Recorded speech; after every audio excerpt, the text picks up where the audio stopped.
Hello, fellow rollers of the dice, and welcome to Season 2, Episode 9 of Holy Rollerz, the D&D show about the Hallowed Council, leaders of an interfaith alliance dedicated to protecting the world of Ienia from an extraplanar conspiracy.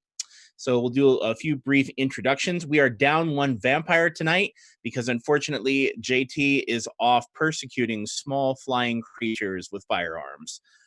So we will chastise him and scold him greatly and all of that.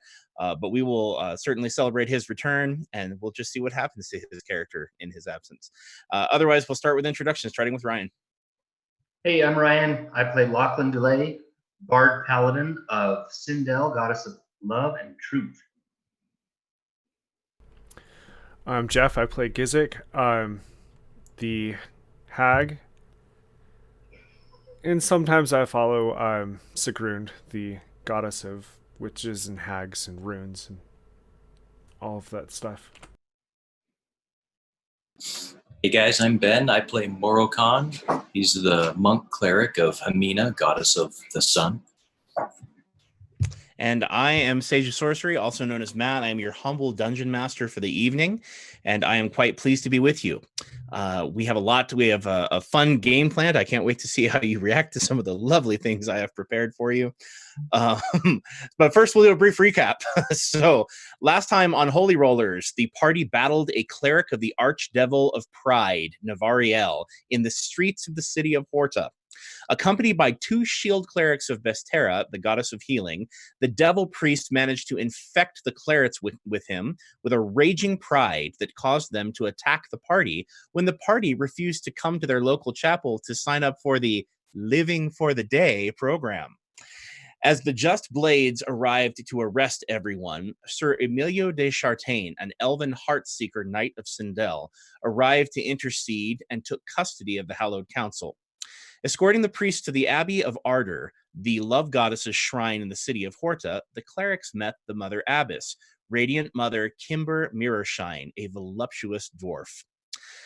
The Radiant Mother welcomed the Hallowed Council into the Abbey, but first she asked of them to make an offering of truth to Sindel.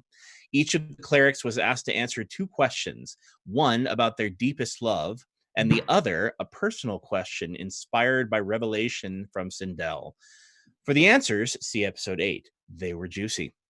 The Radiant Mother then explained that a darkness had fallen over Horta, after which the Hallowed Council revealed what they knew, that Horta is now home to a Knight of Hell. No one knows where the Knight of Hell is or how they're operating. However, the Radiant Mother revealed that there are a number of mysterious circumstances happening in Horta, and that all efforts by Sindel's priests to find out or follow any of those traces have all come to dead ends. And therefore, we will pick it up from there.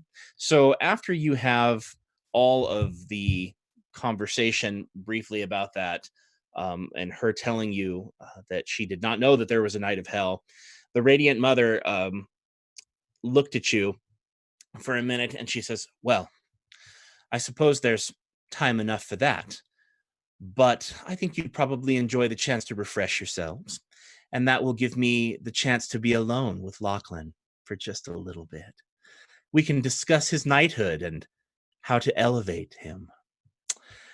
And then she looks over down the hallway and she calls for another knight. She says, Sir Darktear, and walking down the hallway into this salon kind of resting entry room comes a human knight wearing black dark leather armor that is sleeveless, revealing very toned and muscly pale arms, and sporting a scimitar. This gentleman is a human, and he also has dark black eyeliner around his eyes, and he has little tears kind of etched in with that same eyeliner. It looks like they've been kind of painted on. His hair is obviously not black, but it's been dyed dark black. And as you get a good look at him, you can see even his fingernails are painted black as well. And he's wearing some silver studded bracelets around his wrists. And there are some silver studs on his black armor. And he walks out and he goes, hey, How are you guys? And then he tosses his black hair back over his shoulder. Hello there, sunshine. All right, he looks at you and he goes, and anyway, so he just looks at you and tosses his head, gives you a sup like that. And the Mother Abbot, Kimber Mirrorshine, looks up. She gestures with her hand kind of draped in that purple toga, and she says, "This is Sir Stephen Darktear. He is one of the Heartseekers, one of our knights. Sir Darktear, if you wouldn't mind, would you please escort these two gentlemen to their room while Lachlan and I retire to the chapel for some spirited discussion?" All right, well, lead goes- the way. He goes, "Yeah, I can do that. Sure." Okay. And he turns around and he gestures at you and he goes, "Come on," like in a way that makes his hair kind of shake a little bit more, falls down over his shoulders, and then it falls down over his eyes, and he just walks with his hair in his eyes. So he leads you out of this large salon with the couches and the fireplace and the little fountain in the middle. He leads you out of this really quite ornate entryway room down a hall. Now, the Abbey of Ardor is constructed as follows. On the bottom floor, there are 3 hallways leading out from that entry parlor that go that way, and one down the center. There is a grand staircase up the left of the Abbey, and then a hall, or I guess a ledge, and there are 2 more hallways on the second floor of the Abbey. So he walks down the left bottom floor and gestures for you to follow him. And Lachlan, the Mother Abbess, takes you by the hand and she pulls your arm over and she wraps her arm around yours as though you are to escort her with your arm linked in hers. And she leads you down the center hallway. And as she does so, as she pulls your arm over, she just kind of lightly caresses your arm slightly before letting her arm loose to one side. And as she walks, she just kind of goes like this. And the thing is, on her, it doesn't look odd. She just looks like that's how she walks all the time. But you just can't help but notice, even though she is a dwarf and certainly a little bit shorter than you are, you don't even notice that because you're so caught up in the fact that she's just the total package. And she walks in the hall, and that aura continues to fill you. You feel you have that giddy teenage 13-year-old schoolboy feeling around her, and it just doesn't go away. Now, Morokhan and Gizik, as you guys walk down this hallway, down the left, following Sir Darktear, you walk out of her aura after, I don't know, maybe 10 feet away or so. And all of a sudden you feel this letdown, like you got, like the girl you asked to dance at the dance said no. And you're just like, oh, why do I feel rejected all of a sudden? And it just kind of leaves. And Sir Darktear looks back at you and he looks at your faces and he goes, "I would really like to tell you that you get used to it, but you probably won't. Just sucks, man." Walks down the hallway, leads you two with him, excuse me. So Morokhan and Gizik, he leads you down a pretty long stone hallway with a graceful curving arch, and you come down the hallway and you come to a point where there are a lot of doors at regular intervals, and then the hallway curves around, presumably towards the back of the Abbey. And it's not a very large building, but you can tell that they've made a very good use of space, given the fact that you learned that shrines to deities other than Vestera in the Adari Republic are only allowed to be so large by law. And so they've done really well with the space here, and obviously they've had to build up. So they bring you to these kind of separate rooms, and then he tells you, he says, the mess hall is around the corner, and we'll probably have dinner in like 3 hours if there's like any food, which who knows. and he says the main chapel's down the center hallway, and he says, "Do you guys like need anything?"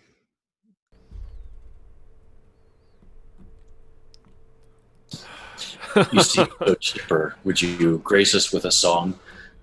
I don't think you'd like my music. My music's it's kind of hard to understand. It's not for everybody. I'll take your word for that. But me and my band, we're gonna be working on something real soon. It's not ready yet, but it'll be smashing when it is, man. It'll be awesome. Right.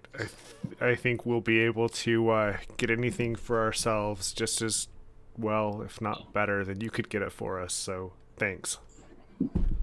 Hey, man, that's fine. Whatever. Like, just like, don't say I got you lost. Like, so if you need me, like, I'm a knight, so my room's upstairs. So it's like the first hallway on the left, 5th door down. So you can just come upstairs to that hallway if you need something. Okay. Yeah, thanks for the warning. Thanks, man. Okay. Bye. I really dig how this place works. You know what I mean? Morokon's trying very hard to connect with this guy. Okay. He doesn't make a lot of connections. So. He thinks you might be making fun of him, but nothing really matters, so he doesn't care. So anyway, would it be cool if I were to roam the Abbey or? Well, you absolutely can roam the Abbey, but first he opens the door and tells you to go ahead and get settled. Tells you we'll probably have the evening meal in about 3 hours, and kind of gives you a little bit of the layout. There's a library that you could go to. There's a chapel. There's a mess hall. I mean, he just kind of gives you the layout, and then he skedaddles on the way. So you're more than welcome to wander the library or wander the shrine if you would like to. Mm-hmm. The Abbey of Ardor certainly has things to explore and things to look at. And the nice thing about it is that all along the way, as you're walking, there are little alcoves that are carved into the wall that have, just displays of art. In one alcove, you come down the hall and you find there's a vase of fresh roses. You look, you walk a few other steps down and you find, some animals that are, carved out of crystal, and they're just in this beautiful little display. There's just these random works of beauty as you walk around, and so there's a lot to look at. But yes, you're more than welcome to do that. So do you guys put your stuff in your room, or do you go sit in your room? Gizik, do you just lie down and fall asleep, or? No, I think I'd rather go search the library. Okay. Yeah, I'll go with you. All right. That sounds like a plan. So you guys go. And the library is around the other hallway. So you have to walk down the hallway with the bedrooms around the hall and come onto that third hallway from the entryway. So you guys come walking around the hallway, and a lovely smell wafts its way down to you from the right hallway. And you come upon the library, and it's a rather small library, but it's quite cozy. And once again, they've made very good use of space. There are alcoves and bookshelves, and there's even a second story of books that you can climb up the ladder to get to, and a little ledge around it. So they've made good use of it. And then at the base of the room, there are couches in a semicircle around the room, so you can sit literally on any of these red cushions all around the room, and there's just a little bit of space between them and the library. So it's a bit cramped, but it's the most comfortable library you've ever seen. So, and the nice thing about it is, in the center of the room, there is a bottle with some kind of red liquid in a crystal decanter. So I feel like Lachlan would be all over that, but anyway, however, the last time somebody in the party drank a random cup of red liquid, it wasn't very random though. Did that work out? I don't know. Did it? I think it is still not working out. A love potion. Let's have Gizik drink it and hope it's a love potion. Okay. So let's see what you're able to find. Are you looking for anything specific, Gizik, or are you just kind of doing a general search? I'm kind of looking.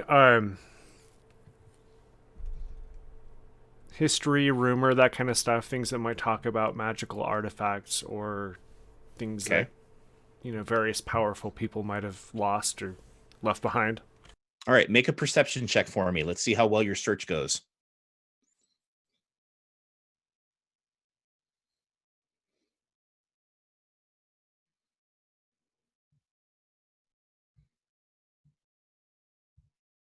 Yeah, it's an 18.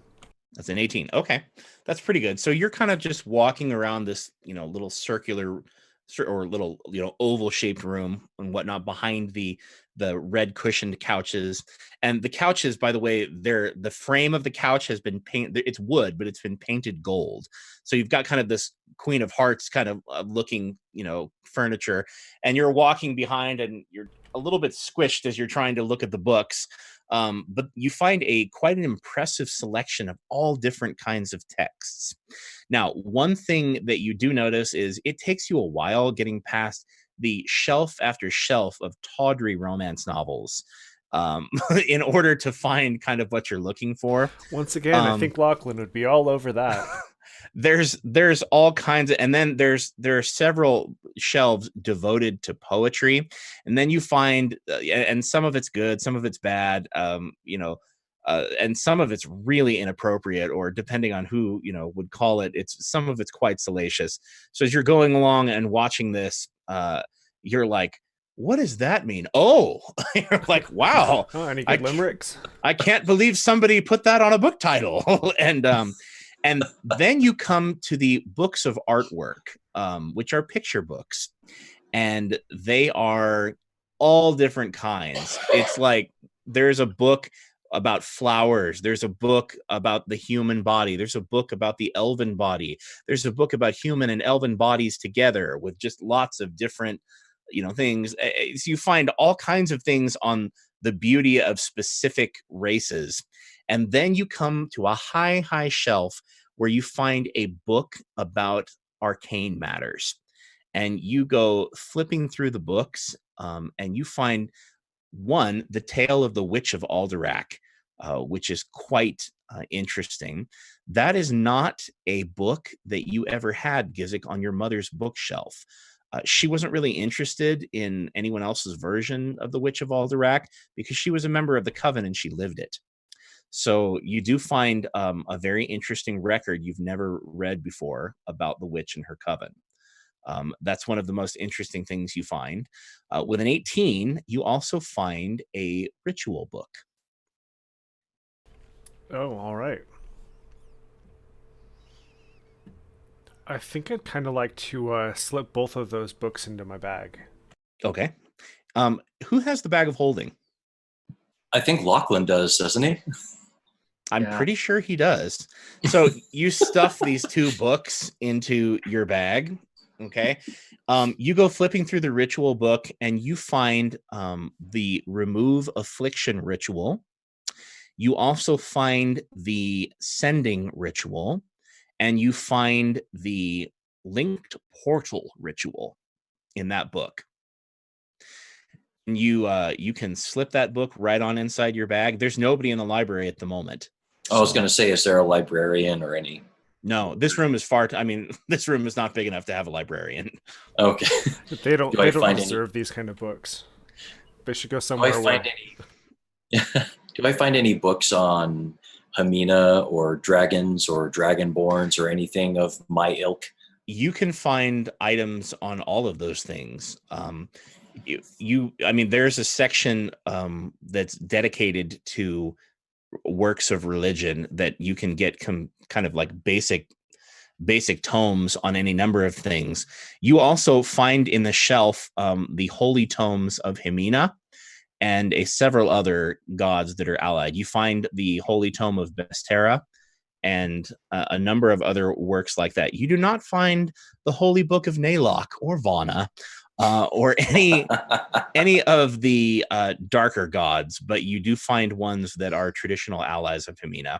And of course, there are books on dragons and things like that, but most of the books that you find on dragons are all about the famous tale of Saint Marcus, who ascended to demigodhood when he slew a green dragon. and whatnot. And then you find a few books that are partial like myth, partial romance. You find a book about a girl who fell in love with a dragon. You find a book about a dragon that tried to ruin someone's love. There's kind of a theme running through a lot of this. And that Morocon is when you start to hear a horrible hissing sound.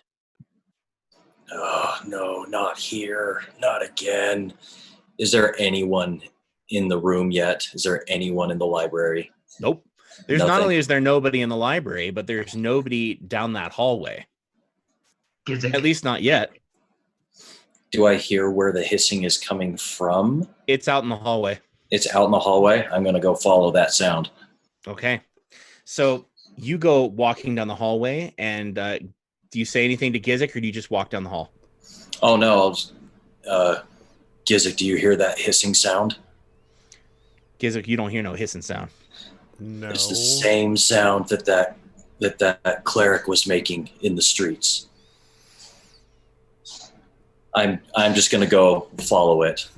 Okay. I should go with you. All right. So Gizik and Moralcon, you guys go walking down. The hissing sound seems to be coming from the kitchen, where that lovely smell was coming from. Yep. Well, into the kitchen we go. Okay. So you actually run into someone in the kitchen. Look over to my notes here. So in the kitchen, you see a gorgeous human woman. Looks to be quite a bit older. She's older even than the Mother Abbess. She looks like maybe she's around the age of 50. She's absolutely beautiful. She's wearing white makeup and has her hair tucked back into a high kind of gray bouffant. And she has a black beauty mark on stark white makeup. Kind of looks like a French noblewoman almost. And she's wearing a poofy gold blouse, with like big old puffed sleeves with little lines running down them. And she's wearing this poofy blouse and a long white skirt that's slit fairly high up for mobility on both sides. And she says, "Allo, allo, allo. And what do we have here?" And she's just, she looks out of place in the kitchen, but when you walk in, she's testing a soup. Do I hear the hissing when she speaks? No, you don't. Okay, so the hissing is coming from the kitchen then, but not necessarily from her? That's what you would assume. Okay. What about when she... Actually, I probably shouldn't give hints for this. Whether they're right or wrong. I'll let you do your own exploration. Okay, well, I'm gonna keep hunting for that hissing sound. Can I make a perception check or Absolutely. insight check or whatever it is? You absolutely can make a perception check. Is that perception? Okay. It's perception. Okay. So 13. Maybe. Okay. A 13. You think it might be coming from the wall, like the wall of the kitchen. So she's at the back over a cooking pot that is on a fire in a big old cooking fireplace. And she's, leaned over and puts the spoon down. The hissing is not coming from her. It's coming from the side of the kitchen. Can I get my ear up to the wall? You absolutely can. Okay. You get your ear up to the wall and the hissing becomes louder. And she looks at you like you've got turnips growing out of your ears. And then she looks at Gizik and she says, "Hello, are you in need of a drink or something? Can I help you? Dinner will not be for another two and a half hours." Do you hear that sound? She looks down at the soup like, yes, I hear the cooking. The water is coming to a boil, but it is not there yet. This isn't that. Is there a room on the other side of this wall? Mais oui. There is a room on the other side of the wall. You are welcome to continue exploring. Who are you? Are you a visitor? Yes, Pardon, my manners. I am Sir Jacqueline Dantes. Pleased to make your acquaintance. And she kind of, wipes her hands on a cloth and comes over and walks over and holds her hand out to you like that. Oh, well, I'll take her hand. Okay. I am Moroccan, a priest of Hamina. Oh, how lovely. You serve the goddess of the sparklies in the sky, no? Yes. I don't know French at all, do I? I can't one be way like, to put it. magnifique. we. Okay. French in this case would be Old Adari. Her accent indicates that she probably is from Lair, which is the same place that it's not Lair, excuse me. Her accent would indicate that she is definitely from Horta. The older families of Horta speak with an accent that is closer to Old Adari, whereas the families from Lair, like Anduriel, speak with an accent that's a little bit more British. And so she's definitely from Horta. And she says, "Forgive my terrible manners. Would you like a drink or something?" Oh no, I am okay. Would you be able to tell me what room is on the other side of this wall? I must find out what that sound is coming from. Okay, she says, "Certainly, there is a room on the other. Is it? I believe it is nothing more than a storeroom. You're welcome to look inside. Do you need a tool or something?" No, but if you wouldn't mind just escort us to the door and show us this room. I must find this sound. Okay, she looks at you and she says, "Mais oui," and looks at you. First, do you mind telling me, how is it that you came to be here? Are you visiting with one of the knights? We have a priest of your religion that is looking to join the Heartseekers. He is a friend of ours. Oh, you have a potential squire. That is fabulous. I remember when I was a squire so very long ago.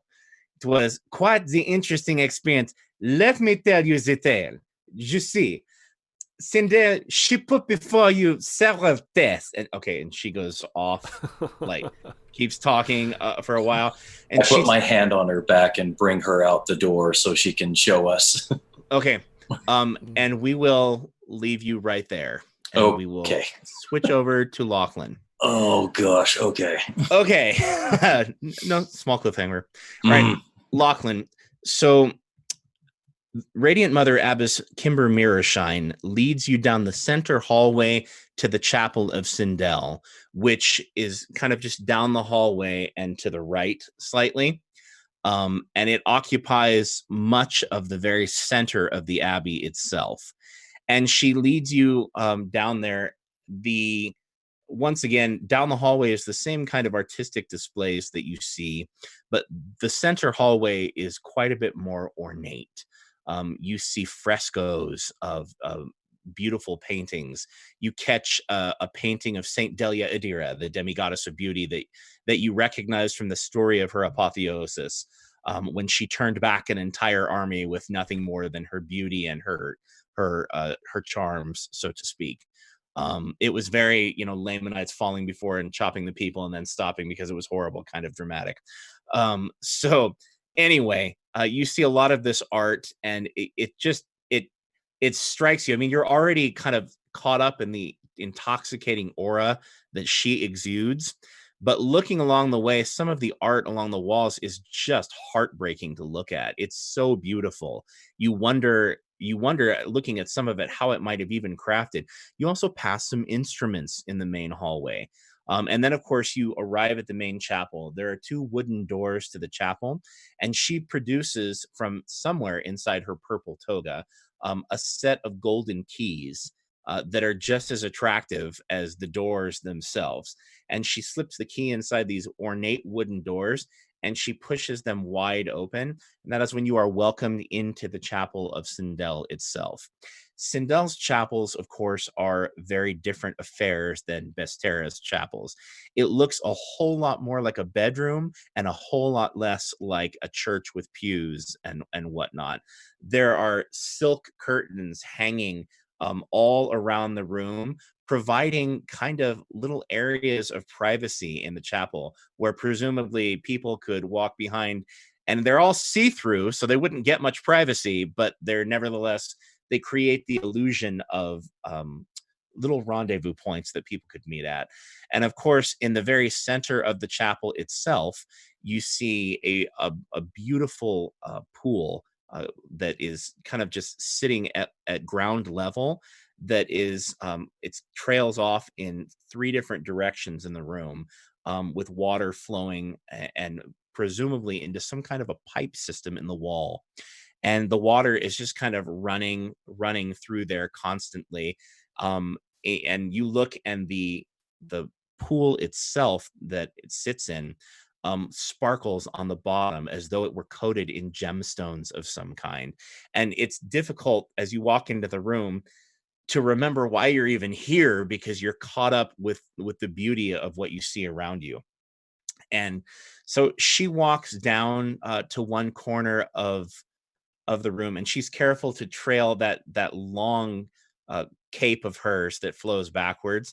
She's careful to lift it up and step lightly over the water. And as she steps over the water, you're struck by how delicately and how gracefully she manages to just hop over one of those small streams. It's poetry of motion, and you can tell she's a trained dancer. So if she has an art form, that would be hers. And then she says, "Well, come along, please. Let's have a seat. Let's have a talk. Let's get to know each other." Oh, I follow. Okay. Follow her over there. She sits down and she says, "Now, your name is Lachlan, yes? What is your full name?" Lachlan Delay.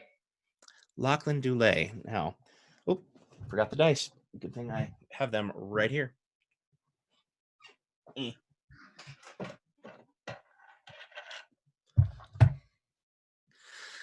Let's see if she's heard of your mother. Odds are, I'm willing to bet she has, but okay, yeah. So she got herself a nice 30 on her knowledge history check. And she says, "Dulay." She says, "Are you any relation to Melina Dulay, the actress from Talispoon?" She's my mother. Yes. "Oh, I see why Sindel has chosen you." And she gives that a soft little giggle again, that when you hear it, you just kind of can't help but like swell. It makes you happy just listening to her laugh. And she sits down gracefully in the corner of the chapel on these little red cushions. They're perfect for resting upon. And she says, "Well, how lovely. That must have been an interesting upbringing. I imagine you have stories to tell." Many. Okay. And she looks at you like, Well, I suppose the most important story would be that my father, though I didn't know him, was a devotee of Sindel, which is how I found what I think of as my true calling, though I was trained by some of the best musicians in Talisman. "I see." That's why I've always wanted to come here. There's no, even though the Order of Autumn is in Talispoon, the Heart Seekers are here. So my life has led me here. "I see." And she says, "And you've have your heart set upon joining the Night Order." Yes.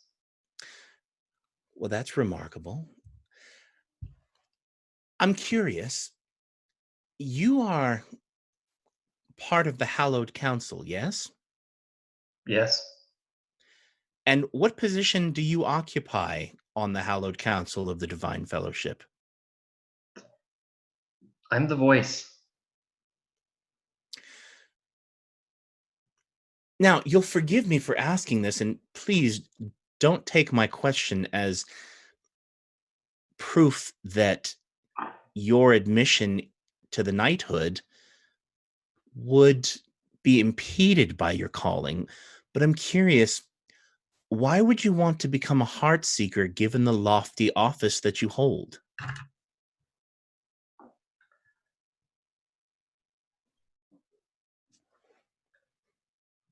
It doesn't feel so lofty at this point. It feels daunting and overwhelming. But I know where I stand, or at least I feel I know where I stand with Sindel. I don't know where anything stands right now, although I pretend I do, but I don't really know where anything stands right now with the fellowship. Okay. So you say that, and she lifts her hands up to your cheek, and when she touches you, you can't help but like, you know, and she looks up at you and she says, "Oh, sweet boy, sweet boy." And then she pulls her hand back and she says, "I understand the mantle of leadership can weigh quite heavily upon your shoulders.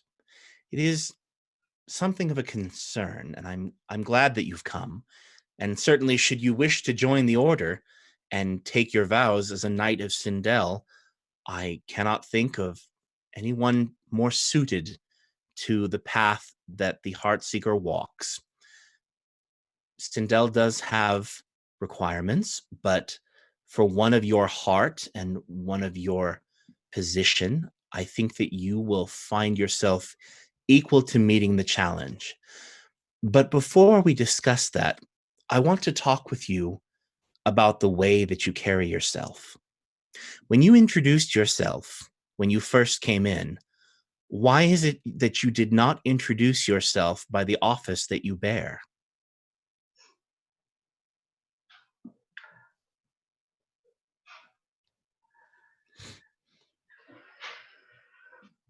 I guess it's because in this case, I might have used that if I were introducing myself to a government official or in a different circumstance. But here, I felt like my role as the voice, or my office of voice, was less important in the eyes of Sindel than being a paladin of Sindel. Let me ask you a question, sweet boy. Did the gods not choose you for the office that you hold? Now, I don't know much about the Divine Fellowship. I've only heard rumors that it was being refounded. But from what I do know, the voice of the Hallowed Council is chosen through ritual combat. Is that not true? It is. And at your tender age, how old are you, sweet boy? 19. You're 19 years old. And she looks at you and she bats her eyes and smiles merrily. And she says, "You're 19 years old and you succeeded in defeating older, more experienced priests around you to claim the title of Voice of the Hallowed Council of the Divine Fellowship. Is that true?" Well, Remember, yeah. Sindel's the goddess of truth. Don't lie, dear boy. Technically, it's true. Though, if you hit, and he's being a lot more open and forthright with her because he's convinced that she's going to know everything anyway, whether she does or not. So he's like, "Hey, you're a teacher, dude. Show me. Don't tell me." No, I'm just saying, if she's trying to make insight checks, Mm-hmm. there's no no check is necessary. There's no guile. Mm-hmm. So he's say there's a. I don't want to say I got lucky because I didn't so much get lucky, but circumstances what they were. There were I was fairly well ignored in the battle. Perhaps I wasn't seen as a threat, or maybe I was seen as so some of the other participants we were more determined that they not be the voice of the council. Oh, Simply because we had concerns about their ability to be diplomatic. I see. And was there intrigue involved? Do tell. Well, I had made certain arrangements with my companion Anduriel ahead of time. He's the cleric of Naylock, and Oh my. he's a great guy. All right. For all of his faults. It is at that point that you become aware that you don't really know where Anduriel went. You saw Gizik and you saw Moralcon head down the hallway, but you have no clue where Anduriel went. Did you meet Anduriel? Oh, I met him, darling. Do you not remember when I asked him 2 questions, sweet boy? Oh, yes. Well, if you're wondering where he's gone, I watched him follow his own shadow off of the grounds. Well, that would be Anduriel. Always mercurial, but he's a decent chap. Somewhat glum at times, suspicious, but I guess that comes from worshiping the god of death. They are a morose lot. Sometimes I wonder, but as you well know, many of the Order of Autumn have been tainted by lycanthropy or by vampirism. The Order of Autumn collects such souls. I imagine you may have met others who were tainted by those curses. Lucky for him, his angel blood must make it somewhat easier to deal with the thirst. Not that he'll suffer much of that here. Has that been difficult for you to manage? His thirst? Well, ever since he inadvertently made a pact with the Piper, yes. He does not handle his thirst well in battle. He's made a pact with the Piper, you say? Well, he smears blood on himself. Okay. Occasion. He smears blood on himself? She looks at you and she says, like a red cap? Exactly. Oh dear. If you have a cure for that would be really helpful. She says, well, if it's a spell, I can certainly make the attempt to undo it. I can remove afflictions, of course. Sindel has granted me that power, but it sounds like there might be something deeper at play. I don't know. I'll have to have a conversation, but back to you. Sweet boy, you need to walk with your head held higher in a different way.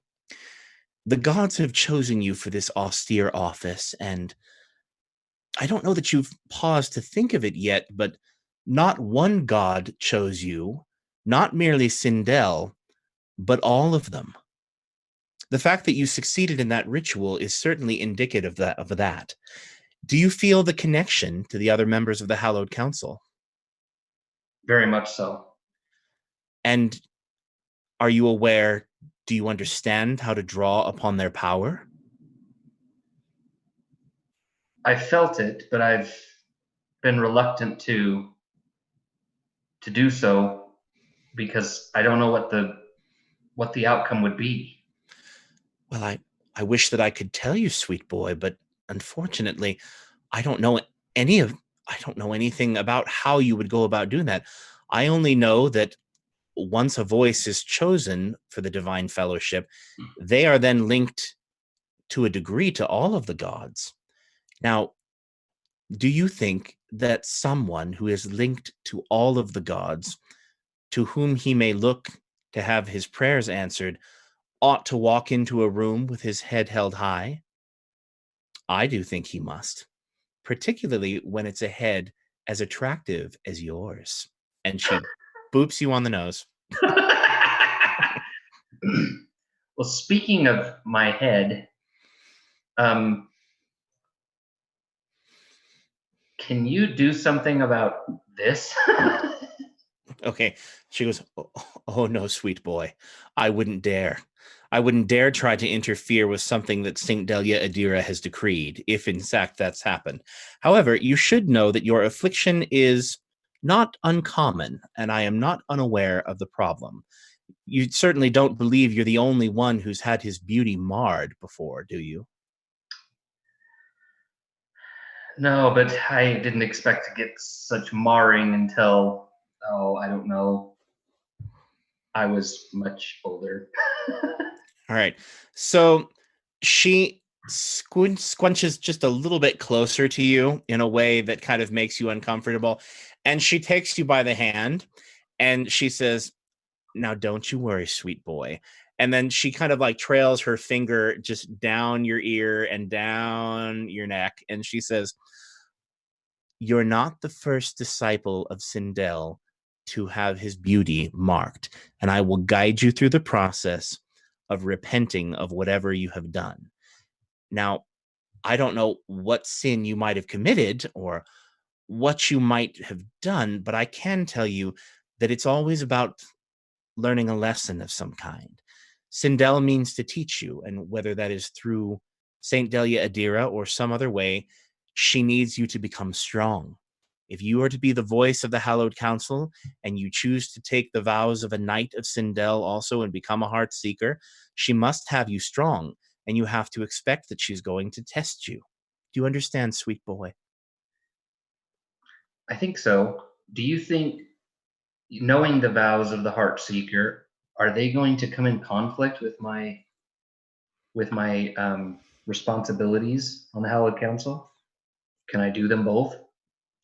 I don't know of any reason why, but I also don't know what the vows of the voice of the Hallowed Council might be. You'd be in a better position to know that than I would.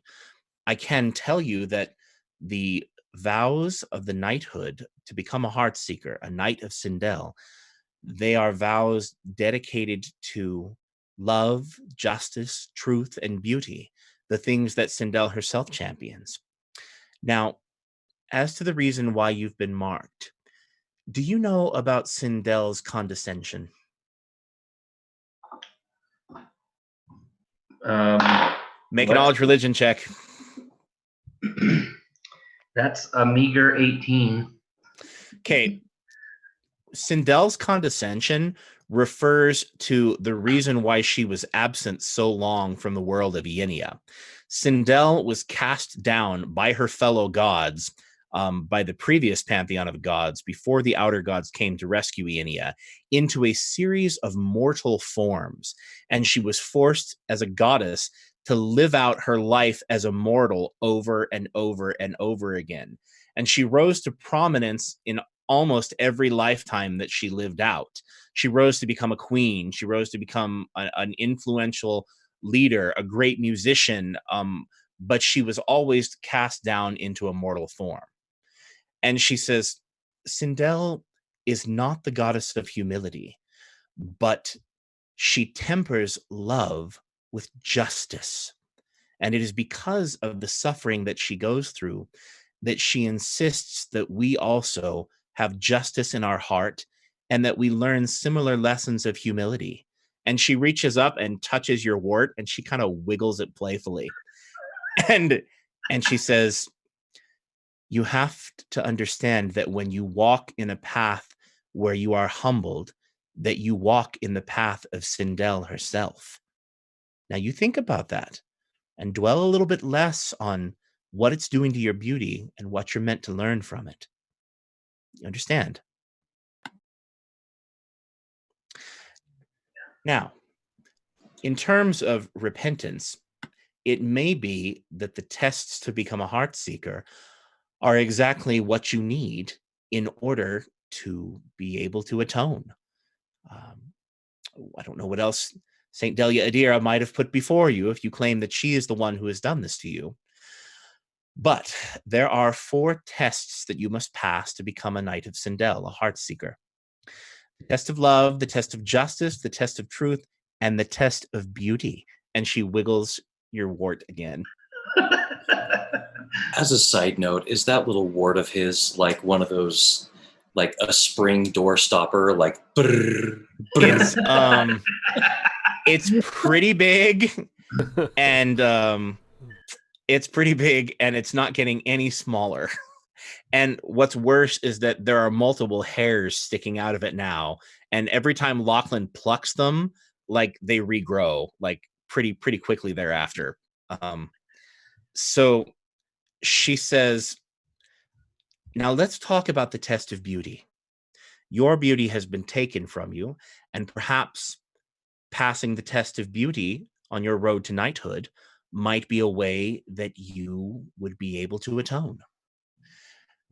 The test of beauty requires you to bring or rescue something of beauty that is imperiled or that is secreted away so that others may enjoy it. And I know where such an item may be found, and that may be the first task that I set before you. Do you know of the ruins of the old Adari Republic? Have you heard of them? No. Make a knowledge history check. Maybe I have. That's a 21. Okay. So what you know with a 21 is that there was a massive earthquake around the time of the Witch of Alderac. A lot of people blamed her for it, but it was never really known whether or not the Witch of Alderac caused this earthquake to happen. But what it did was it unearthed in each of the 3 states of the Adari Republic, Horta, Lair, and Domer, it unearthed ruins of an older empire that once existed on these lands. And she is referring to those ruins that were opened up by the earthquake. Some of them are so deep that they contain passages to the Underdark. And she says, there is in the windy quarter of the city of Horta an entrance to the old Adari ruins. Sindel has given me to know that there are artifacts of great beauty contained within. However, no one has been sent to traverse those ruins, given the state of what's going on in Horta at the moment. I dare not risk sending any of Sindel's knights with Vestera's priests compromised at the time. They're needed within the city for a variety of reasons. Your intervention, for instance, it was a good thing that Sir Chartaine was there. If Emilio had not been there, I don't know what would have happened. But perhaps if you were to bring something of beauty back from those ruins, something of beauty that had been lost, that would be a way of atoning, in addition to whatever else you may have been commanded to do.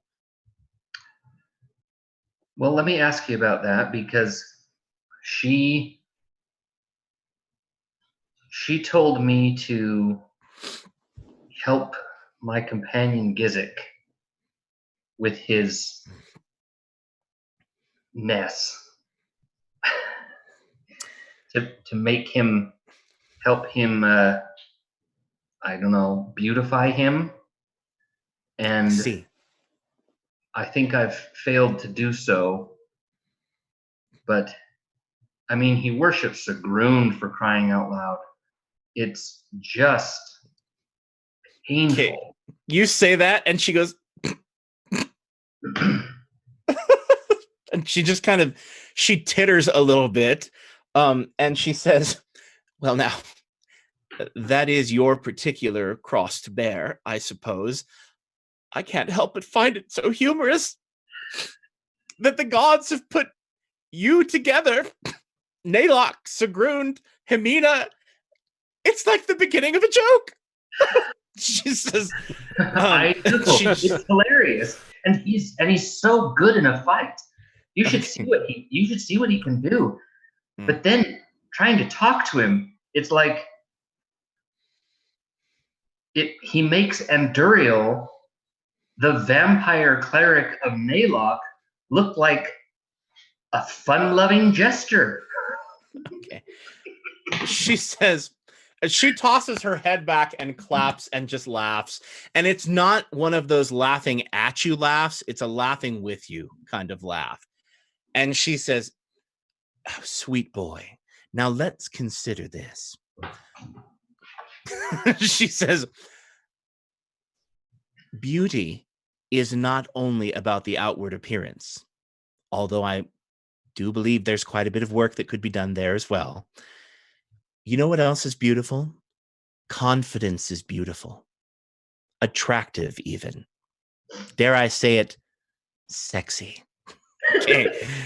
She says, and do you know what else is beautiful? What else is attractive? Kindness, affection.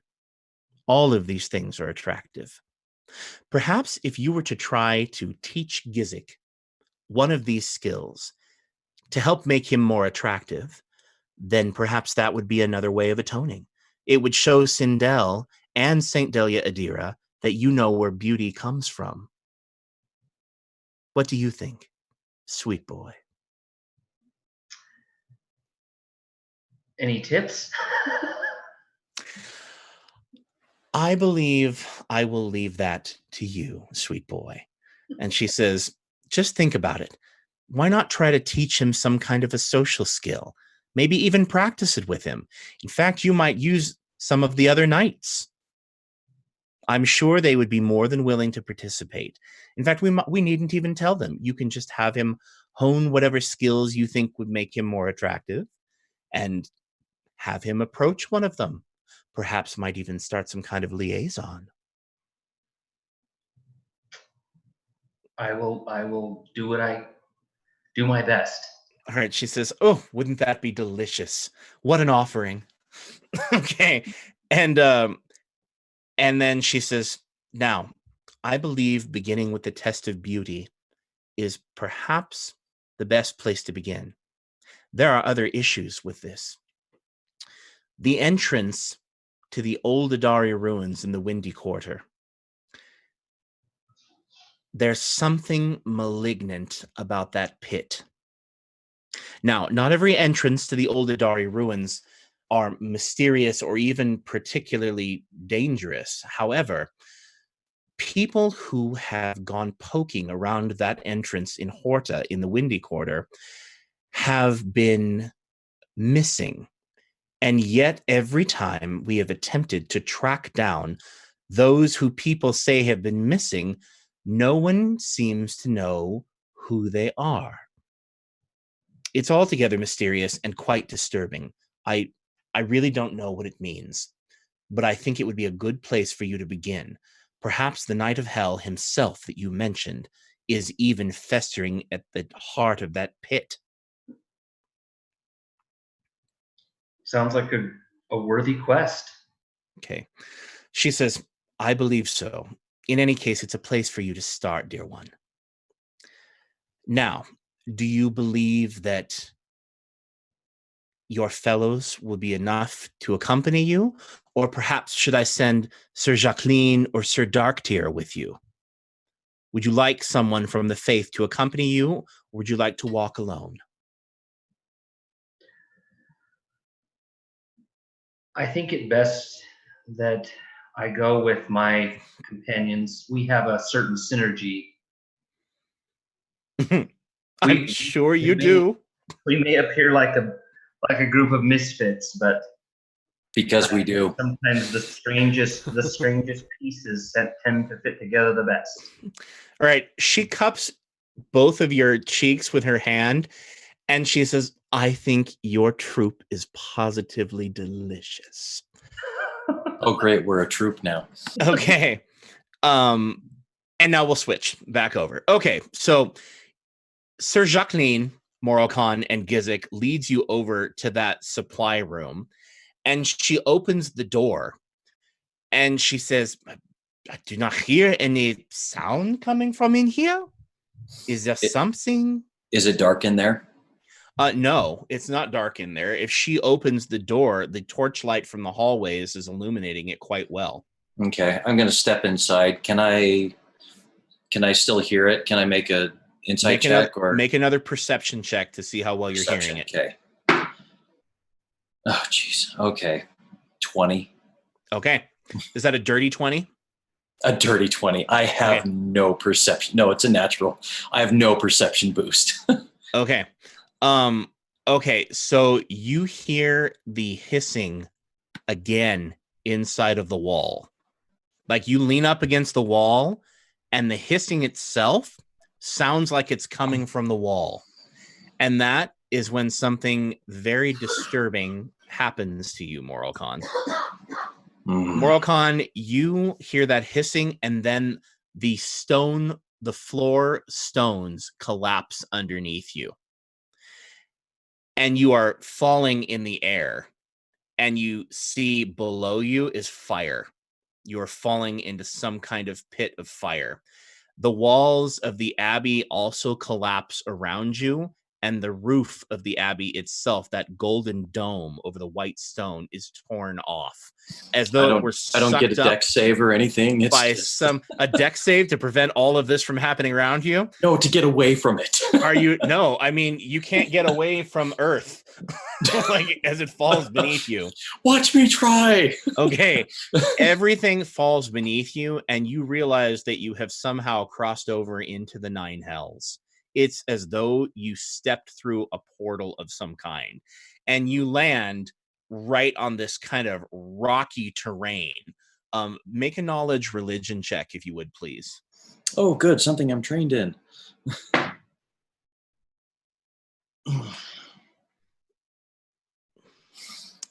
a 1. Oh, it's a natural 1. Okay, you're in hell, but for a minute, as you're looking around, you're like, is this hell or is it Kansas? I'm not sure. I don't know. I'm not exactly. In fact, for a minute, you think maybe you're in Australia. I don't know. Maybe somewhere around where Lulu lives. I'm not sure. Do I hear didgeridoos? No, but a demonic kangaroo comes by and smacks you with its tail. No, that's not. Well, with my religion skill, it's an 8. Okay, a natural 1 is always a fail. So unfortunately, you see that you are in a hellscape, and you are looking around at a blasted landscape. In the distance across this landscape, the skies are darkened red. You think you see ruins of some kinds, like the ruins of a city, perhaps. Now, that's off in the distance. As you look around you, you see some of the buildings that were outside the abbey itself are around you now. So you look around and see there was a building across the way. There was a copse of trees, on the left of the abbey, and that surrounding terrain looks to have fallen with you. They are intact, and you see in the distance, not too far distant, you see other parts of Horta, and you think you can even see the halls of protection, the enormous temple to Bestera, the cathedral to Bestera in the distance. However, you hear the hissing behind you now. Okay, well, I turn around. You sure?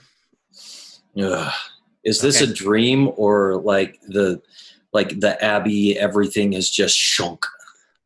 Everything looks like it has collapsed around you. The stones of the abbey are all around you. So this is literally what happened. It's not like a dream or anything for me. Not another vision. Doesn't feel like a dream or a vision right now. Boy, okay. All right, the hissing comes behind you. You turn around and you see a devil of some kind. You see angry, flaming red skin attached to a humanoid figure that probably looks like it's male, with horns sticking up kind of in ridges along the side, several horns sticking up in those two ridges. And across that person's body, across that red skin, are a number of things that look like they would be designed to torture someone. There's like a bone through the nose, thumb screws that have been like attached and left there with weeping wounds. I mean, it's just awful. And some little chain with spikes on it that's just kind of embedded. And this devil has a whip, a scourge, a horrible iron looking scourge with knots, and is hissing at you, and it would be initiative. For just me? For just you. Okay. Actually, Gizik, you can roll too, my friend. Oh, geez. Well, it's one extreme or the other. Do I get anything special for a natural 20 on initiative? No, you get to add your bonus. Cool. So 26 it is. All right, Moralcon 26. And I'm Devil, 14. The devil gets a 21, and Gizik gets a 14. All right, Moralcon, it is your turn. All right. Well,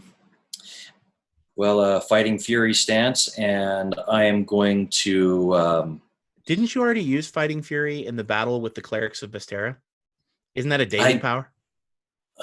It is a daily. We haven't taken a long look rest. Look at you, you sneaky thing, you. We haven't taken a long rest today, have we? No, you have not taken an 8-hour rest, my friend, unfortunately. Okay, well... so you do not have Fighting Fury stance available. Okay, but what I will do is... all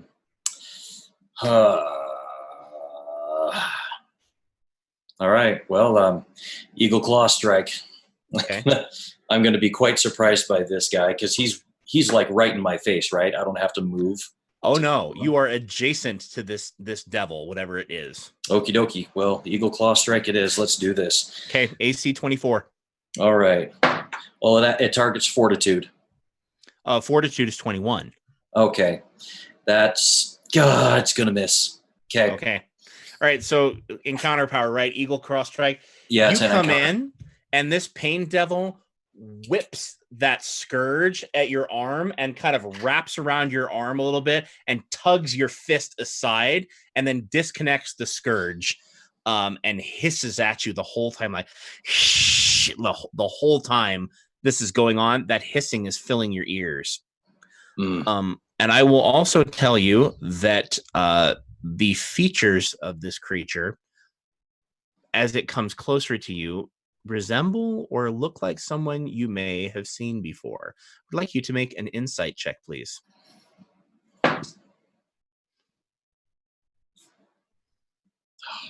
11. Okay, you think that the face of this devil seems to resemble someone that you saw in the Abbey of Ardor, but you can't remember who it is. Could have been Sir Darktear, could have been Sir Jacqueline, it could have been Sir Emilio. You're just not sure. You're like, didn't I see you in the Abbey of Ardor, and now you're a devil? That's bad you. Okay, you still have a minor. You still have a minor and a move. A minor. That's true. Well, my move. All right. Well, yeah, I'm gonna. My minor. I'll channel divinity. Okay. Boof! Burst into the sun. Okay. What do you say when you channel divinity? Oh, it's gonna be a prayer to Hamina.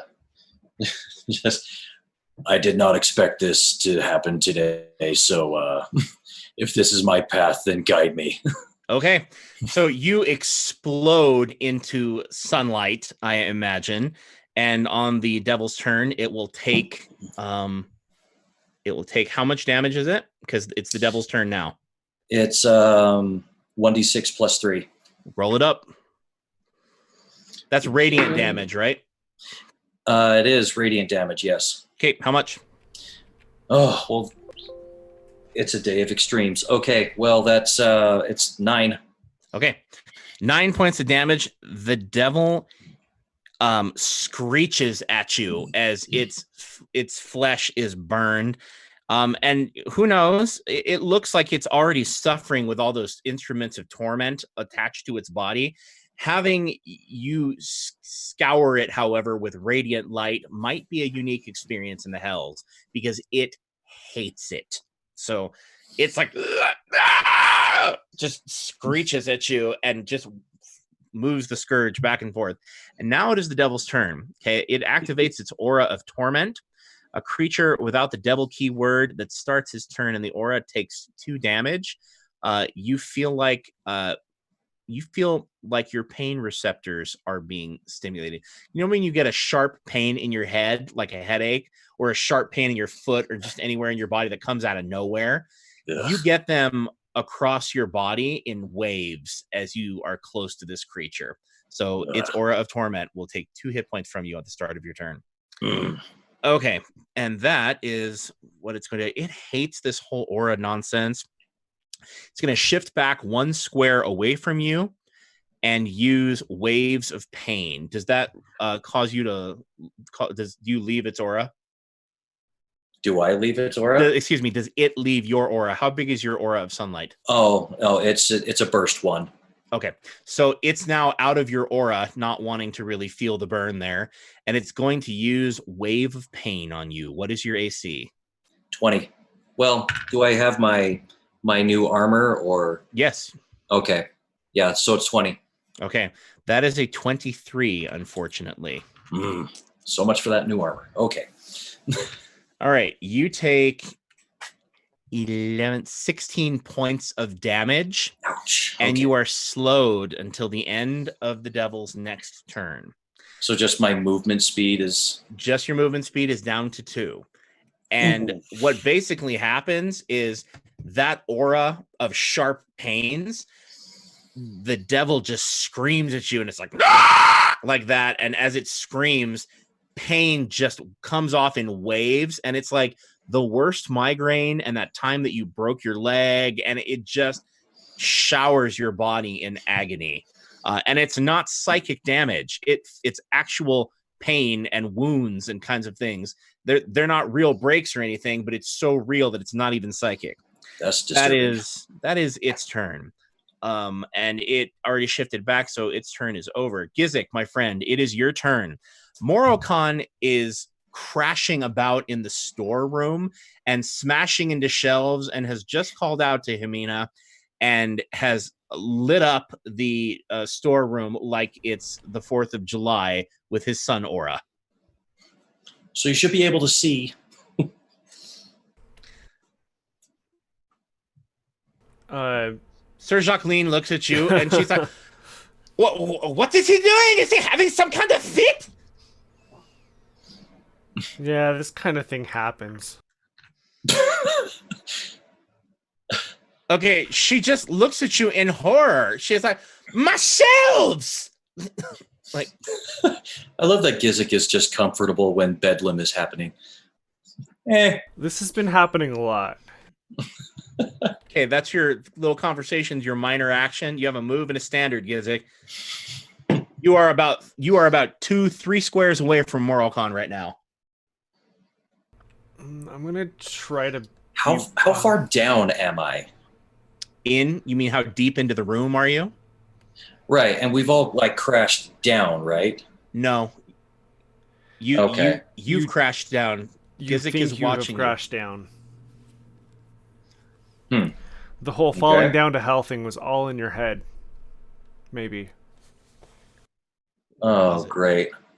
Or are you somehow existing in 2 planes at once? Hooray for rolling so low in perception.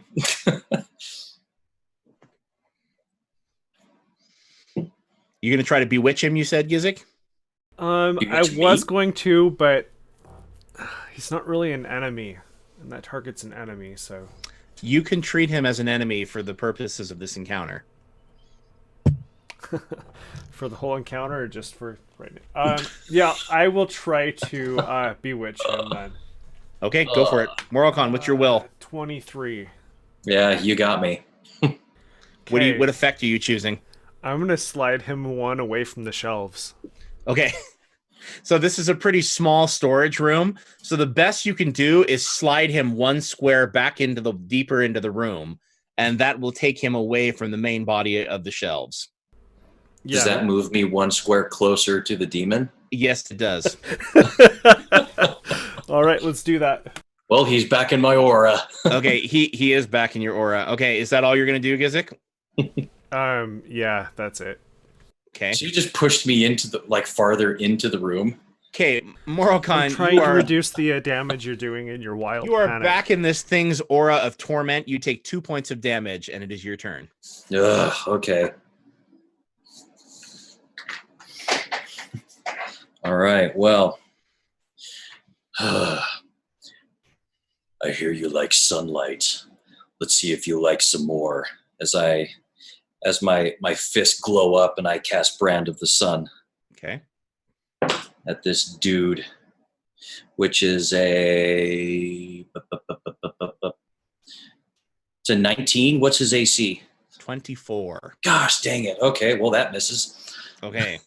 So we're gonna miss. Are you gonna sustain your aura with your minor action? Absolutely.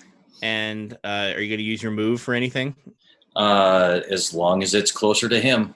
Okay. He's the one that's suffering in it. Well, it's on you. It's the devil's turn. Roll your damage again for your aura. That's not as good. So that's a 5. Okay. All right. So you pull this thing back into your aura, and it's like like that as you come up to this thing, and you're slid forward by some unseen force that takes control of your legs. Oh, I still have a minor, don't I? And you go like this, like dong, dong, dong, walking over. No, your minor is to sustain your aura. Oh, okay.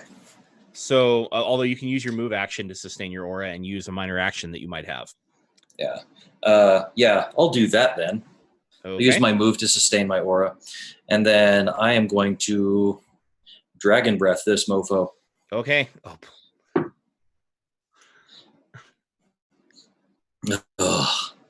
Hey, I don't know that I'm not in the storeroom, okay? No, you don't. Go for it. Get him.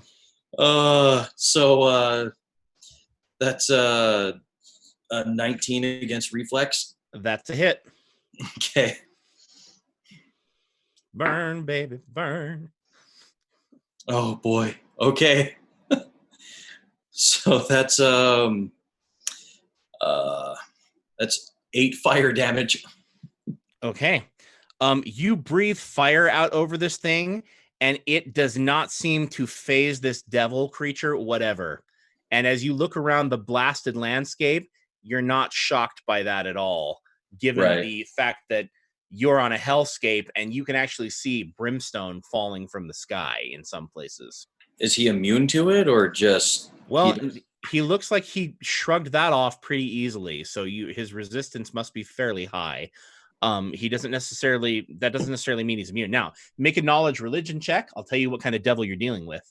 Oh, please, please, please. Roll well. That's better. That's a 21. Okay. You are dealing with a pain devil, pain devils are some of the torturers of the 9 hells. They're not necessarily found on any particular layer, but Asmodeus, the god of sin, uses them to torture mortals and create hellfire. That's how hellfire is created. So pain devils are kind of masters of causing suffering. In any case, for the fire. Okay. Okay, swing and a miss, breathing fire, and your move action is gone. My move action is sustaining my channel divinity. Alrighty, it is the devil's turn, and it takes radiant damage again. Mm-hmm. Go ahead and roll it. Oh, I did before. It was 8. Just checking. All right, just checking. Okay. Now it is going. Let's see if it recharges its wave of pain, and it does. So it's going to use wave of pain again, and it gets a 31, which hits everything. So the Morocon, you take. Roll low. I did. I had 2 1s and a 3. So that is 8, 9, 10. You take 10 points of damage, and you are slowed until the end of the Pain Devil's next turn. And it shifts back 1 square out of your aura. So your sunlight is just blazing from your holy symbol all around you, and you're almost kind of backing this thing into a corner. Gizik, Morocon turns around and breathes fire at the shelves in the storage room, and some of the sacks of flour and some of like the other, like the wooden items, they catch on fire, and Sir Jacqueline goes, "Oh!" and like, "Fire! There is fire!" And she goes running down the hallway. Yeah, that's not a bad idea. I'm gonna at least step back. I don't want to be anywhere around these burning bags of flour. Okay. I'm gonna step back. All right. Well, Morocon sets the storage room on fire quite successfully. Can I try very and good. slide him out of the storage room? You can slide him. The storage room is 4 squares deep. You can slide him 1 square towards the entrance. I will do that. All right, Morocon, you get pulled away from the devil. Like the devil's in the back of the storage room, and you get pulled away from the devil. You're like, whoa! Once again, your body goes flomping backwards. You are not sure what's going on. You're not sure if the pain devil is doing this or if it's just some horrible, the hells are pulling on you. But that is what happens. Okay. And so congratulations. And that is Gizzix. Are you going to do anything else?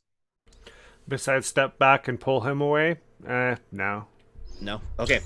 So, all right. I don't know what's going on here. No, you don't. Gizzix is standing in the entrance of the storage room that smoke is now beginning to pour out of, and he's slowly trying to pull Moralcon out of the room with his magic.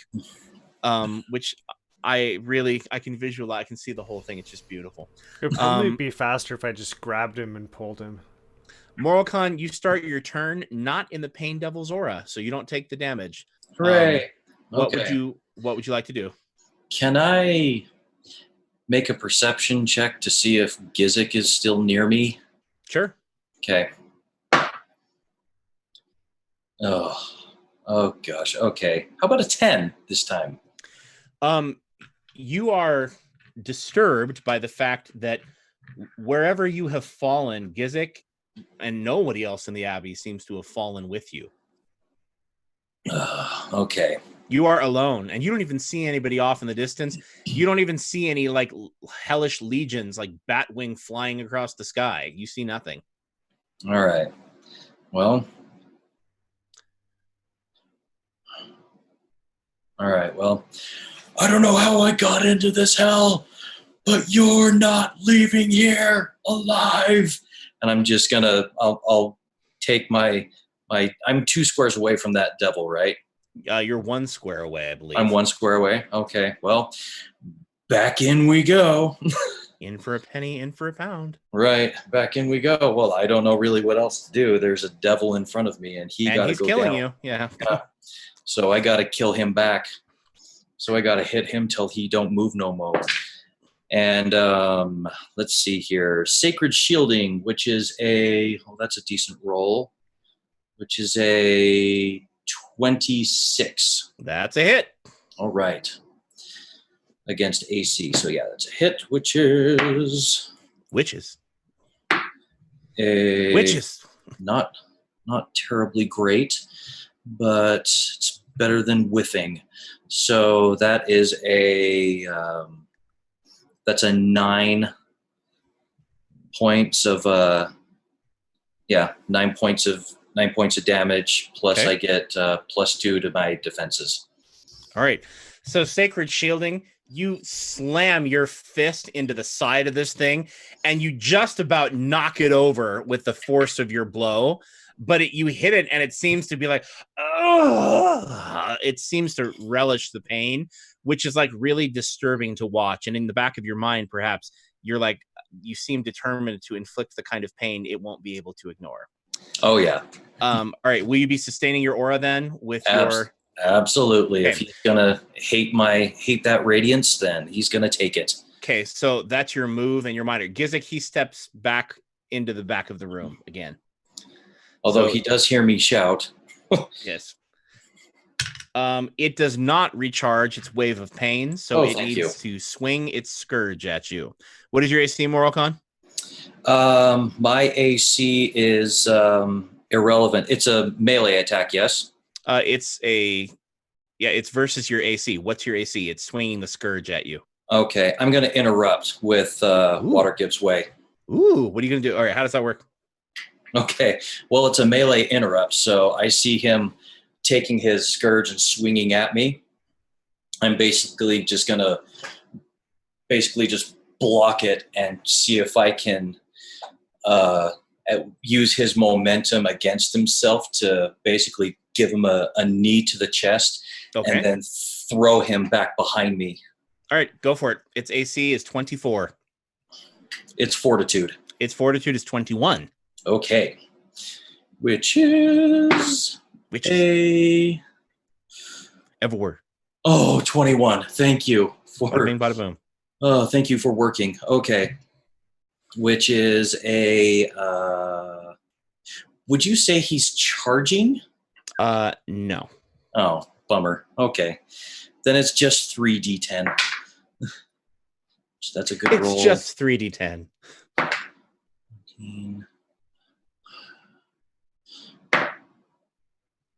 Okay. So that is okay. So that's 23 points of damage. Bada bing, bada boom.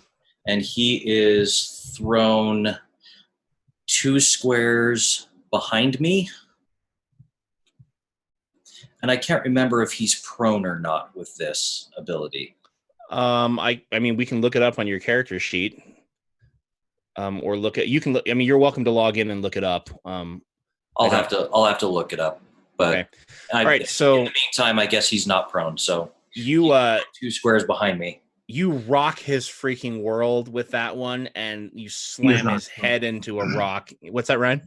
He is knocked prone. And he's knocked prone.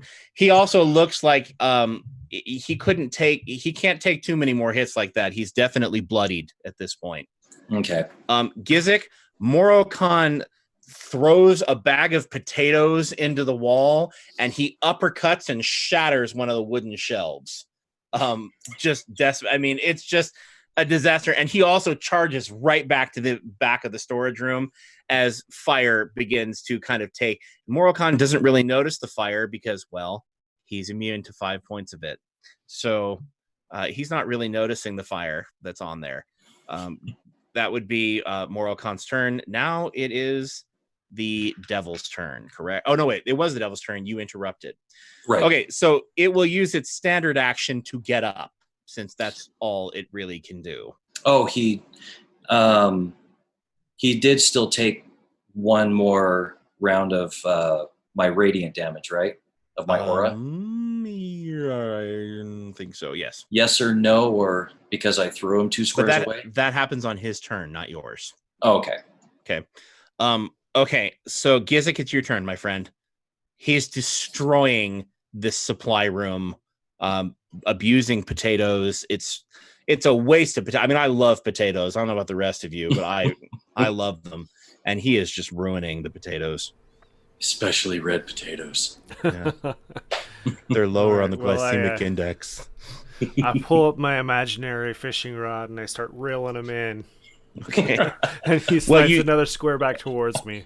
You could try to put him to sleep, right? Yeah, but that's an attack and he's in a burning room. It just doesn't seem like a good idea. You're right. Leave him in the burning room. That's a much better idea. Well, in the burning room and conscious versus in the burning room and unconscious, I feel like the on his feet still sounds like a better idea.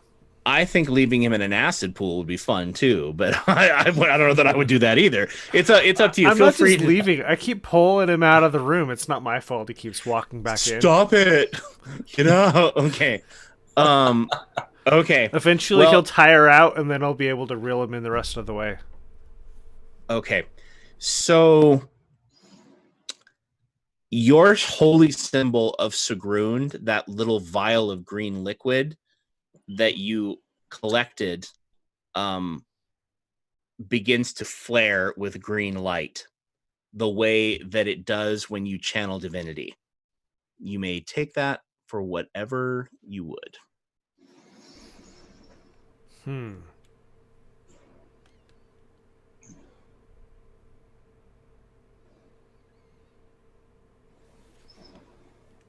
I have no idea what's going on here. This is glowing. Yeah. Moro-Khan's breaking stuff and my vial's glowing. Something's going on. Plus there was the whole he's complaining about a random noise again. Hissing means evil, Gizik. That's why I follow it. Into the storage room. Okay. Well, anyway, Gizik, your holy symbol is flaring with green light, the way it does when you channel divinity. So back up to the top, Moralcon, it is your turn, my friend. You are no longer adjacent to this thing, right? Did you push it back 2 squares? Yeah, I pushed him 2 squares behind me for what it's worth. I would have been throwing him toward Gizik. Okay. Which Gizik's not there. Right.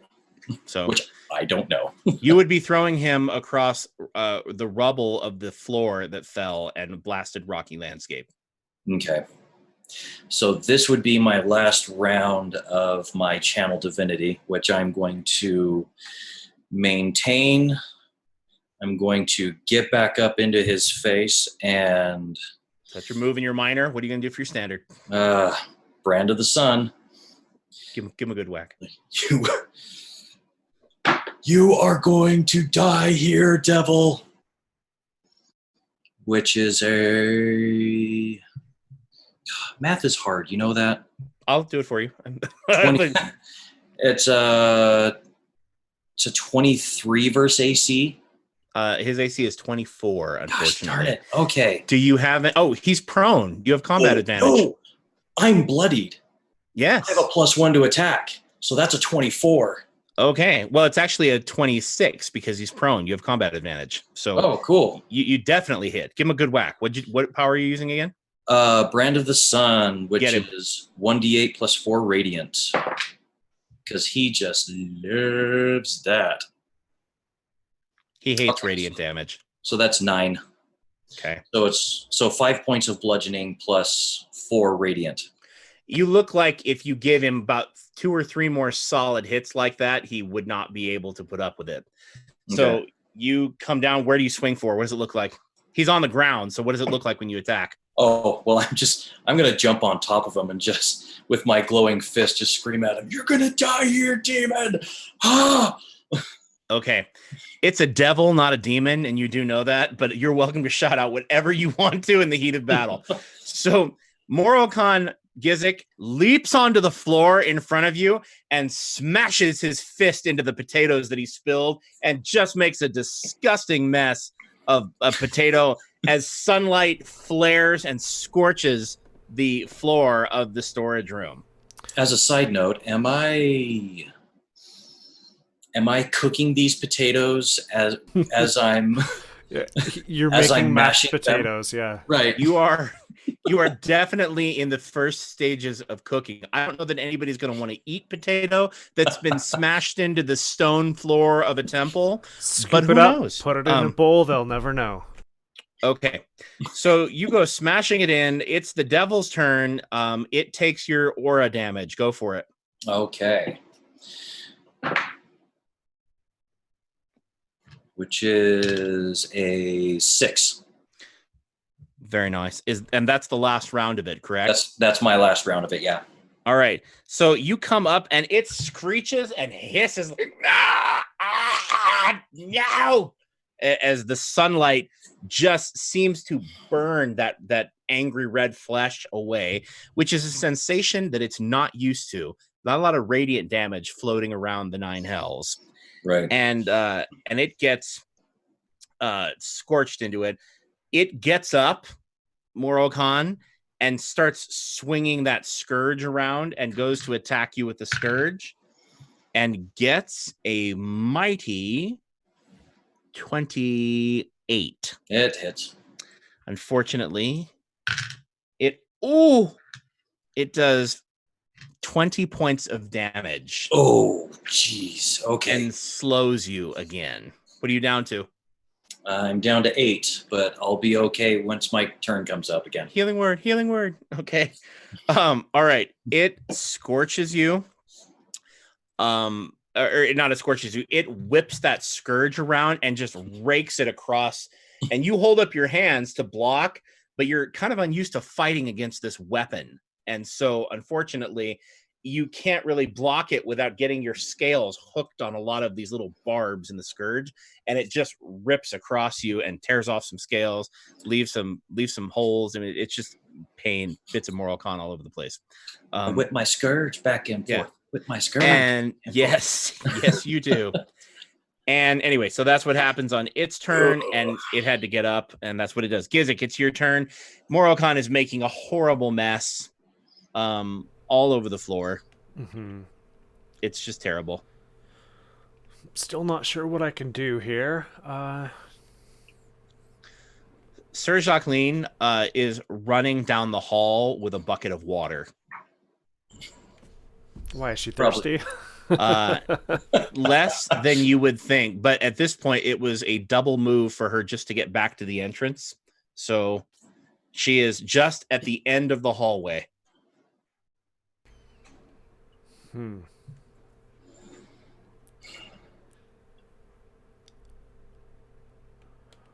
I'm going to take a risk and try to grab Maro-Khan by the scruff of the neck and just yank him out of the room. Okay. Make an attack roll, please.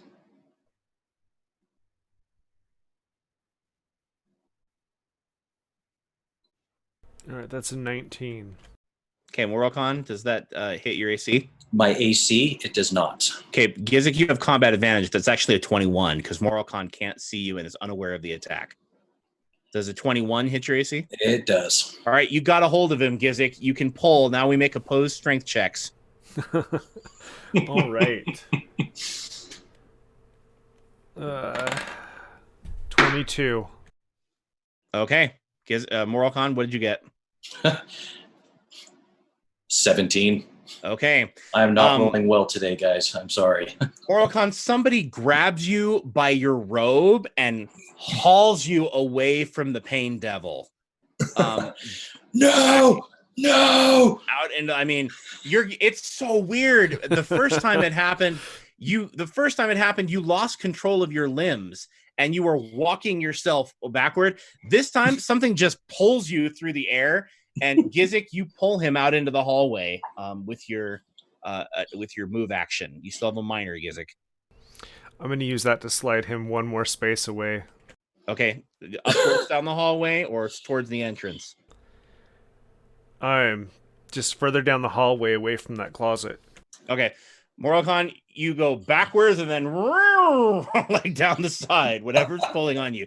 Lachlan, you become aware of Sir Jacqueline screaming. At this point, fire. And yep, that sounds like Morocon. Okay. How does the abbess react to that? To fire. She frowns and gets up rather quickly, and she actually detaches her cape by those two little golden clasps, and she bolts down the hallway. And like I said, you become much more conscious of her dwarven body. She's just powerfully muscled, but also moves like a dancer. She gets up and she bolts down the hallway, easily, gracefully, leaps over the little stream in the chapel, and that is more or less what you're looking at. I follow. And it's quite the view.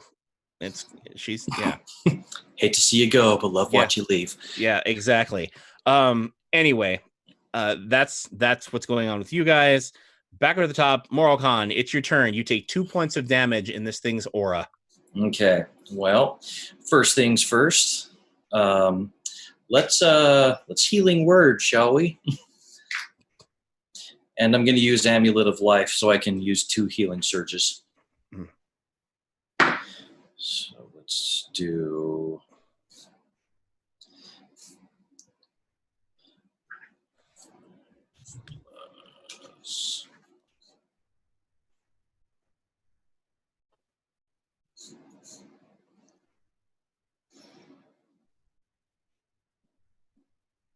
Okay, that's.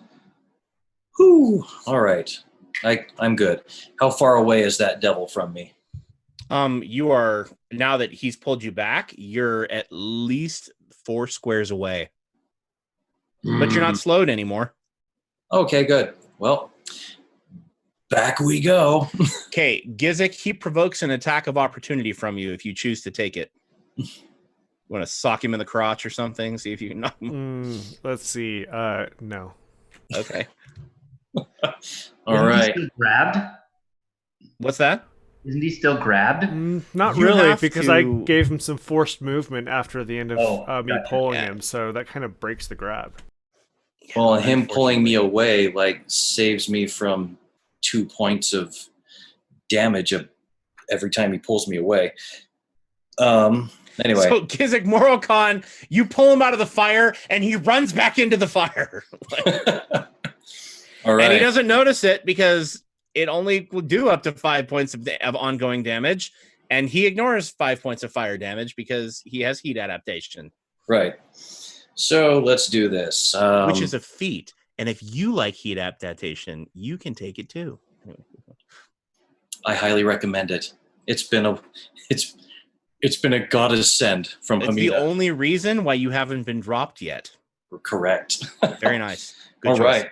So I'm going to break away from whatever it is that's grappling me. Okay. And Brand of the Sun, he really doesn't like radiant damage, so let's do some more of that, shall we? No, he doesn't. All right. Do you have anything that does any more damage than that, like Eagle Claw Strike? That was what I led with, and I missed. Okay, just checking, because he looks like one more big hit would take him down, but it'll probably take 2 more hits. Well, I've used both of my dailies.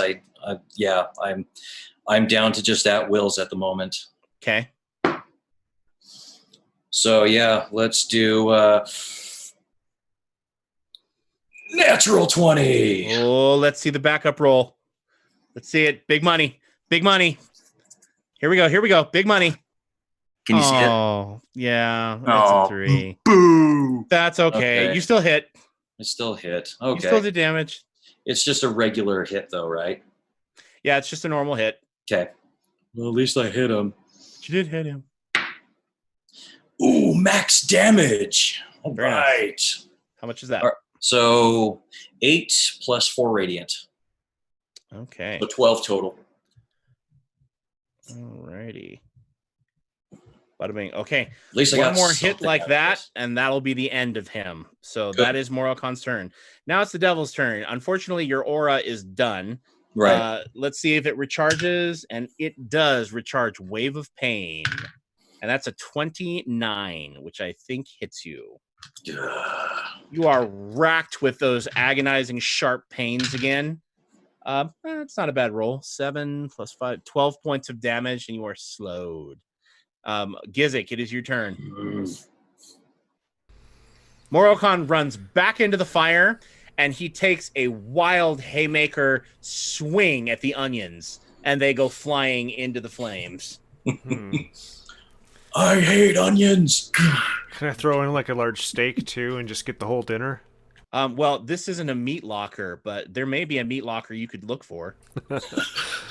Being that this is close to the kitchen. Oh my gosh, please. It's likely nearby. So unless it's in the basement, it's likely nearby. Morgan, here, I found some chickens. We just thought that 3 hours was way too long to wait, and we decided to speed it up a little. Just like the world's greatest prank. I'm just gonna cook the food myself. Or maybe you are the food. I'm gonna sigh and then just pull him out towards me again. Okay, Gizik. Are you trying to grab him again, or just using your Just using the bewitch power. Okay, so he pulls you back 1 square away from the devil again. The wind in hell is just something fierce as you're like, okay. And anything Stop you're gonna do pushing with your me standard? away, devil. Okay. Gizik, the potatoes that he smashed into the floor, they coalesce and they gather into a pool, like a pool of just rotten, smashed in dragonborn potatoes, and which sounds like a dish, and smashed up onions. There's rice on the floor now. This pile of just beaten up food melts into a little puddle in front of you, and your holy symbol flashes green again, and it bubbles up like somebody is speaking from the water, and it bubbles up and goes, "Possess him, stupid! Use the power I've given you!" see what he sees. End this, you moron piece of scrap dung. Wretched, stupid, beastly farm animal. Oh, Sigrun, always the charmer. All right. I sigh again. And I'm like, fine, witch, if that's what you want. I love that he gets berated and he's just like give me the power. Okay.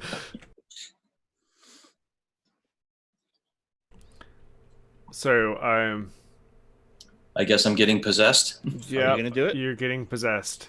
Okay. Well, you saw what happened when Lachlan disobeyed his deity, so I'm just saying, if you think Saint Delia Adira is mean, wait till you see what happens when you disobey Sigrun. Okay. I don't think I'll be getting a wart from that. You might, but it'll probably be a wart that like wakes up and attacks you or something. So, in any case, go ahead and make your attack roll. Gizik, Morocon, what's your will? 17, not a lot. Yeehaw! You should Big money. You should get this pretty easily. Get him, Jeffrey. Get him. I got a 12. Total? Yes. Bummer. Oh my gosh, are you serious? Duh. Okay. Guys, we are not rolling well tonight, and this is not cool. Which means that I am insubstantial, and I am in the same square as you. Okay. Or wait. So unfortunately, we're waiting. So wait, so the special happens with the hit, not automatically, right? I say yes. You whiffed and missed, but you're still insubstantial? I'm insubstantial, and I'm in the same square as you, but I'm not possessing you. Okay. So as Sir Jacqueline comes running down the hallway with a bucket of water, Gizik calls out to Sigrun and leaps into Morocon, but Morocon is just too stubborn, and you can't kick him out of his body. Morocon, in addition to the horribly fierce winds of hell, you now feel like something is trying to possess you. So, welcome to the Nine Hells. Okay. Avernus is such a fun place. Okay. It's lovely. Stay a while. Okay. All right. Unfortunately, that is... All right, Morocon, it's your turn. You are adjacent to the Pain Devil again. You take 2 points of damage. All right. All right, let's do this again. Give him a good whack. All right, Brand of the Sun. Let's clobber. It's clobbering time. Oh, he's the Thing. I think the Thing matches Morocon's personality quite well. Which is, well, that's a decent roll. So 25 this time. That's his AC, right? No, his AC is 24. Is 24? Okay, cool. Oh, well, still we lost got Ryan. I'm still here. All right, we lost. Well, we can hear him, but we lost his face. It's a net win. We're going to move on. He's just rated R right now. That's fine. Okay. So it's not a lot. So it's a 1 on the damage die, but still +4 radiant. All right, that is enough to drop him. He is dropped. He is dropped. Morocon, how do you finish him off? Tell us how you finish him off. Okay. Well, I'll grab him. I'll try to grab him by the collar. Can I? Okay, I'm gonna grab him by the collar. Be like, "Send me back home, devil." And I'm just gonna, like, not Hadouken, but the Ken and Ryu uppercut, just wow. Okay, you uppercut your way through this thing's form, and it screeches out, "Permanent death!" And you shatter its body. And as you do, this vision collapses around you. Like it falls, literally dissipates like a falling wave of water all around you. And you uppercut into the other side of the shelves and look around you. There is smashed up onions, potato, rice. You've broken a garden hoe. Just a total nightmare. And there are a couple of sacks on the side that are on fire, and the fire has spread to a couple of the other sacks. And there's smoke now starting to come out of the room, and that's where you wake up. And that is where we will leave it for the evening. Oh my gosh. Congratulations. On the plus side, you defeated a pain devil. Potato. One of the two. Hooray, defeated the pain Sakun devil. told me to help out, but then she didn't really help me help him. She didn't so. back up. So That's okay. It's all her fault, really. Yeah. We get victory potatoes for dinner tonight. Well, some of this food is certainly going to have to be used now. That's for sure. Okay, we will finish off with Consider This. Jeffrey has Consider This tonight. Jeffrey, do you have a book that you would like to tell us about that you love? You do. Oh, I love lots of books. It's actually quite hard to pick a particular book. Do you have one that you absolutely adore, or a couple? Well, yes. Well, quite a few. Do tell us. I'm gonna actually go with one that I discovered when I was about 10 years old, I think. Brian Jakes writes a whole lot of books about woodland creatures and adventures. Typical fantasy novels with lots of food and fun and fighting. And those books have always just, kind of been a pleasure to read, I think. That's awesome. With a lot of good lessons and, And what is this, a whole series of books? Oh, yeah. He kept writing them for decades. And what is it called? The series? Redwall. Oh, the Redwall. That's where the main characters are mice, aren't they? Yep. All the good characters are mice and squirrels and stuff. And the bad ones are weasels and stoats. Well, weasels. And they're a little bit formulaic. You read the first one and the 20th one, and they're kind of similar. But as a child, you wouldn't have cared, right? But I still think they're very great books and well worth reading. Yep, I would agree with you. The funny thing to me, I was once watching one of those shows where people ask for, designers to come in and flip their house, right? And it's not flip their house as in flip it as in fix it up and redo it. It was flip it as in help me redecorate, right? Help me redecorate the entire inside. And this woman had this collection. She had all of the Babysitters Club books, and she had them on a shelf at the end of her hallway, kind of just displayed. And they wanted her, they were like, look, you need to get rid of these. This isn't posh. And she was like, no. And it made me laugh. And I remember thinking the same thing. I remember thinking, don't make her get rid of those books. Don't make her get rid of her books. I mean, for heaven's sakes, those are hers. So looking around here at the shelf, she said she couldn't get rid of them because they have sentimental attachment. Mm-hmm. There are a lot of books on these shelves that I will never read again because I've kind of grown past them, right?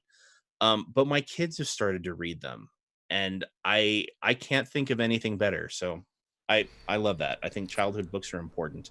And I think that, there are so many different series, but there are, for pretty much any one of them, there's a group of people who are still really attached to that particular series. And I think that's a great thing.